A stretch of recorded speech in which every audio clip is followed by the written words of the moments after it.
राम राम जी। आज मैं बैसाख की चौथ की पूजा कर रही हूँ। आपने भी 4 चौथ की पूजा करी जाए। सबसे पहले करवा चौथ आवे, बीके बाद में माघ की चौथ आवे, बीके बाद में बैसाख की चौथ आवे और बीके बाद में भाद्रपद की चौथ आवे। तो आज बैसाख की चौथ है तो मैं बीकी पूजा कर रही हूँ। तो सबसे पहले वृंदावन महाराज का तिलक निकाला।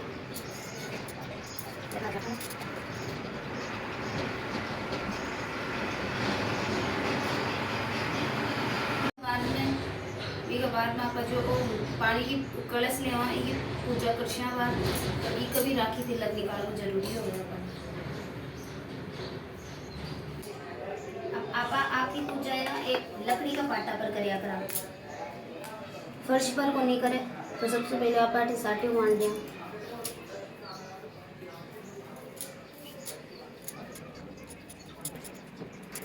चार चौथ का व्रत करा तो चार ही पाटा पर 4 बिंदी लगाओ। पहले तो रोड़ी की बिंदी लगाओ 4।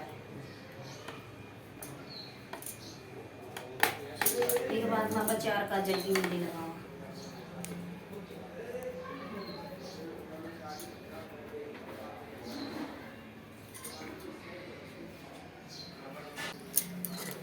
यहाँ अपने सुहाग की चीजा है तो फिर 4 मेहंदी की बिंदी लगाओ।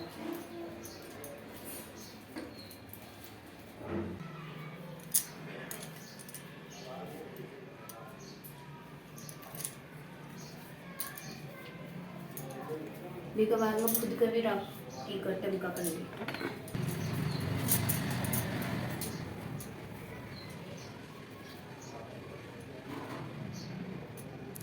पानी सुन तो पानी सुन का पीली पहली अपन देखो जरा भी रुचि ना देखो जरा भी। अब पहली सुनो मैं चौथ माता की कहानी सुननी पड़ेगी। तो 4 आटा ले लिया, 4 व्रत करा जाना, 4 आटा ले लिया। बैसाख चौथ की कहानी। एक साहूकार के एक बेटा बहू थे। बहू पियर जाती तब उसके पिता पूछते कि क्या खाकर आई है। बेटी बोलती पिताजी बासी सूखी खाकर आई हूँ। एक दिन साहूकार का बेटा अपने ससुर से मिलने गया तो ससुर ने पूछा बेटा मेरी बेटी को बासी सूखी क्यों देते हो। उसने जाकर अपनी माँ को कहा। माँ बोली मैं तो उसको गरम गरम बना के देती हूँ, तू कल ही देख लेना। उसने देखा तो वह गरम ही खा रही थी। एक दिन फिर उसके पिता ने पूछा बेटी क्या खाकर आई है। बेटी बोली पिताजी बासी सूखी खाकर आई हूँ। तो उसका पति बोला तू झूठ क्यों बोलती है। जब वह बोली ना तुम कमाते हो ना अपने आपके पिताजी कमाते हैं तो वह बासी सूखी हुई थी तो हुई। ये सुनकर उसका पति कमाने के लिए निकल गया। उसने इतना धन कमाया कि वह वहीं रहने लग गया। एक दिन साहूकार की बहू पड़ोसन से आग लेने गई तो सब औरतें चौथ की कहानी सुन रही थी। वो बोली आप सब ये क्या कर रही हो। तब वे बोली हम चौथ की कहानी सुन रहे हैं। इनके सुनने से अन्न धन होता है, बेटे पोते होते हैं। 12 वर्ष से बिछुड़ा पति घर लौट आता है। उस दिन से वह भी चौथ करने लग गई। सासू 4 समय खाना देती, उसमें से एक बार ब्राह्मण को दे देती, एक बार का खड्डे में गाड़ देती, एक बार का चांद को अर्घ देकर खा लेती। ऐसे ही चौथ का व्रत करते 12 वर्ष हो गए। चौथ बिंदाई ने सोचा कि इसको व्रत करते 12 वर्ष हो गए, अगर इसके पति को वापस नहीं लाए तो कलयुग में अपने को कौन मानेगा। इसलिए उस राती चौथ माता उसके पति को बोली कि अब तू घर चला जा, तेरी पत्नी तुझे याद कर रही है। तब वो बोले मैं तो काम में बहुत उलझ गया हूँ, अब तो जाना मुश्किल है। चौथ माता बोली कि जिस दिन उगने से पहले ही दोनों घोड़े गाड़ कर चौथ का नाम लेकर बैठ जाना, देने वाले दे जाएंगे और लेने वाले ले जाएंगे।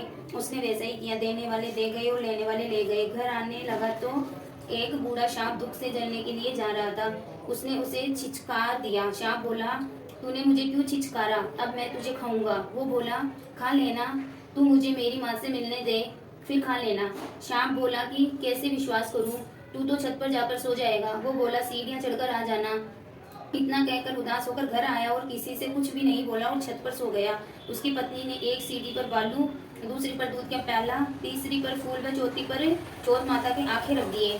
रात में सांप आया। पहले तो बालू में खूब लोट पलेट खा लिया, फिर दूध पी लिया, फिर फूलों की खूब खुशबू ले लिया। चौथ माता सोची कि मैं इसका संकट नहीं टालूंगी तो अपने को कौन मानेगा। सो आंखों के झट से ढाल तलवार बन गए। सांप की पूंछ कटकर उसकी जूती में गिर गई तो सांप की पूंछ सोची कि इसे चटका तो दिखाऊंगी।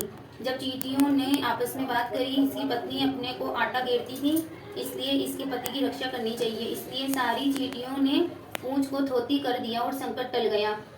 सुबह उठने में देर हो गई तो माँ उठकर जाने लगी तो सीढ़ियों में खून देखकर वो चिल्लाई कि मेरा बेटा मर गया। ऊपर जाकर देखा तो बेटा सो रहा था। बेटे ने आकर पूछा कि मेरे लिए कोई धर्म पुण्य करती थी क्या? तो माँ बोली मैं तो नहीं करती थी। जब उसने अपनी पत्नी से पूछा तो वो बोली मैंने किया था। मैं 12 महीनों की चारों चौथ करती थी। सासू बोली पर मैं तो तुझे चारों समय खाना देती थी। बहू बोली मैं एक समय का ब्राह्मण को देती थी। उसने हाँ कर दी। एक समय का गाय को देती थी, वह हुकारा भरती हो। एक समय का गड्ढे में गाड़ देती थी। खोद कर देखा तो सोने की रोटियां का ढेर लगा हुआ था। एक समय का अर्घ देकर खा लेती थी। सारी नगरी में हेला फिरवा दिया कि पुरुष की लुगाई, बेटी की माँ, सीता गोदा की धीरानी सब ही चौथ का व्रत करे। हे चौथ माता, जैसे सुहाग दिया वैसे सबको देना। कहानी कहने वाले, सुनने वाले व हुंकारा भरने वाले अड़ोसन पड़ोसन।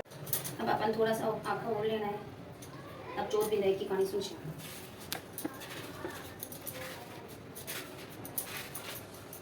विदाई जी की कहानी। गणेश जी महाराज एक सेठ जी के खेत में से निकल रहे थे तो 12 दाने अनाज के तोड़ लिए। बाद में गणेश जी के मन में विचार आया कि मैंने तो सेठ जी की चोरी कर ली। गणेश जी सेठ जी के 12 बरस नौकरी करने लग गए। एक दिन सेठानी निपट कर राख से हाथ धोने लगी तो गणेश जी ने सेठानी का हाथ मरोड़कर राख छीनकर मिट्टी से हाथ धुलवा दिए। सेठानी सेठ जी से बोली कि ऐसा कौन सा नौकर रखा है जो कि नौकर जात होकर मेरा हाथ मरोड़ दिया। सेठ जी ने गणेश जी को बुलाकर पूछा कि तूने सेठानी जी का हाथ क्यों मरोड़ा? जब वो बोले कि मैंने तो सीख की बात बताई, ये राख से हाथ धो रही थी। राख से भी कभी हाथ शुद्ध हुए हैं क्या? राख से हाथ धोने से घर की रीति सीधी चली जाती है और मिट्टी से धोने पर आती है। सेठ जी ने सोचा कि गणेशिया है तो सयानो। थोड़े दिन बाद कुंभ का मेला आया तो सेठ जी बोले कि गणेशिया सेठानी जी को नहला ला। सेठानी जी किनारे पर बैठकर नहाने लगी तो आगे ले जाकर गोता खिलाकर ले आया। घर आकर सेठानी सेठ जी से बोली गणेशिया की बात देखो, इतने आदमियों के बीच मुझे आगे घसीट कर नहला लाया। गणेशिया को बुलाकर पूछा तो बोले कि किनारे पर बैठकर छबल कर रही थी, सबके नहाए हुए जल से नहा रही थी। आगे नहाने से अगले जन्म में बहुत बड़ा राजा और राजपाट मिलेगा, इसलिए नहलाया। सेठ जी सोचे कि गणेशिया है तो सयाना। एक दिन घर में होम हो रहा था। सेठ जी बोले गणेशिया सेठानी जी को होम में बैठने के लिए बुला ला। सेठानी को बुलाने गया तो सेठानी काली आंगी पहनकर आने लगी तो आंगी फाड़ दी और बोले कि लाल आंगी पहनकर चलो।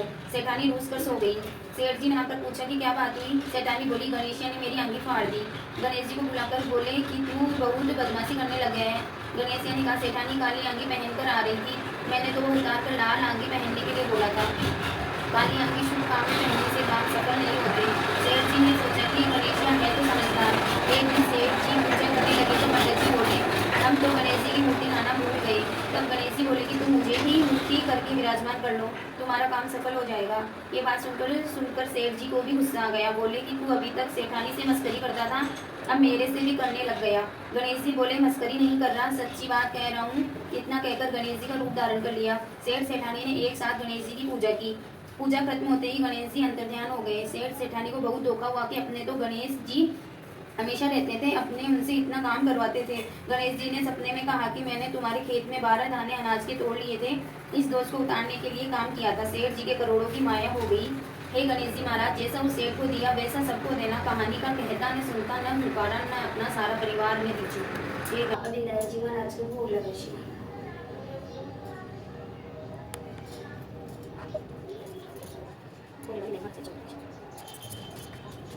अब जो ये बाद में जो अर्घ लिए है आपके सूरज भगवान ने अर्घ दे राशि ये पानी जी पानी स्वापा पूजा करना भी पानी सु दे रहा हूँ।